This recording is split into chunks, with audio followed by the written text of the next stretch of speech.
الله إلا إذا دعوت إلى التوحيد. Après avoir connu ses pouvoirs, puis ses adeptes, intéressons-nous enfin à la façon dont le Dajjal va disparaître. Malgré ses fausses promesses, ses prodiges illusoires et sa capacité à attirer les gens en foule, le Dajjal disparaîtra par la volonté d'Allah à l'échéance que lui aura fixée son Créateur. Lui qui se disait Seigneur et Créateur, ou qui prétendait donner la mort et la vie, le voici bientôt parmi ceux que l'on oublie.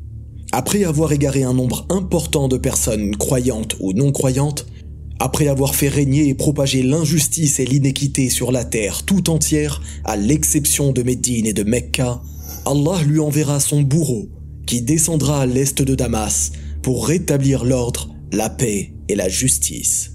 Qui est ce personnage qui lui retirera la vie? Nous allons le voir dans un instant. Mais, avant cela, une poignée de musulmans résisteront aux illusions et manipulations du Dajjal. Par quelle cause? Grâce à leur connaissance de l'unicité, le Tawhid. Le Dajjal ne pourra absolument rien contre eux. Quoi que le Dajjal fasse, et quoi qu'il se passe, cette poignée de musulmans auront pour dogme et profonde conviction qu'Allah n'a pas de semblable, pas d'associé, ni dans sa seigneurie, ni dans ses noms et attributs, et en conséquence, que les actes d'adoration de ces créatures ne doivent être voués qu'à Allah seul. C'est alors que reviendra celui dont le retour était annoncé. Celui qui a été torturé mais jamais crucifié, jamais tué. Celui qui a été élevé au ciel par Allah pour une juste raison. Celui qui est né d'un souffle de vie venant d'Allah. Celui au sujet duquel Allah a dit soit et il fut. Je parle bien entendu de Isa ibn Maryam alayhi salam, Jésus, fils de Marie. Il effectuera sa descente prodigieuse sur le minaret blanc à l'est de Damas. Tous les serviteurs croyants se regrouperont autour de lui. D'après Jabir ibn Abdillah radiyallahu anhu, il criera aux gens « Qu'est-ce qui vous empêche d'aller combattre cet ignoble menteur ?» en parlant du Dajjal.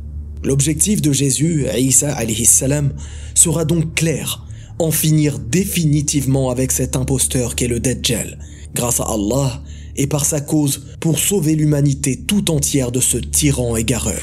Dans le même hadith, il est dit « On fera l'appel à la prière et on lui dira, à Jésus, à Isa alayhi salam, « Avance, ô esprit émanant d'Allah » et il répondra « Que votre imam s'avance et dirige votre prière. » Après avoir accompli la salat du subh, ils iront à sa rencontre, le Dajjal.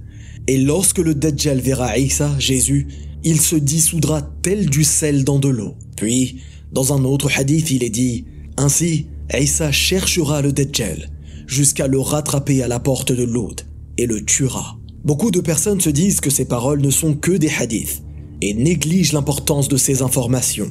Ils renient parfois le retour de Jésus, Isa alayhi salam, ou l'existence des troubles du Dajjal à la fin des temps. Mais, afin que plus personne ne renie cette réalité, Allah en parle lui-même dans le Coran, dans la sourate Al-Zukhruf au verset 57 et 61. Quand on cite l'exemple du fils de Marie, « Ton peuple s'en détourne. Il sera un signe au sujet de leur, n'en doutez point. Et suivez-moi, voilà un droit chemin. Que le diable ne vous détourne point, car il est pour vous un ennemi déclaré. » Enfin, au verset 159 de la sourate An-Nisa, il est dit « Il n'y aura personne parmi les gens du livre qui n'aura pas foi en lui, Isa, avant sa mort. Et au jour de la résurrection, il sera un témoin contre eux. Wallahu a'lam. Barakallahu fikum. Wassalamu alaykum wa rahmatullah.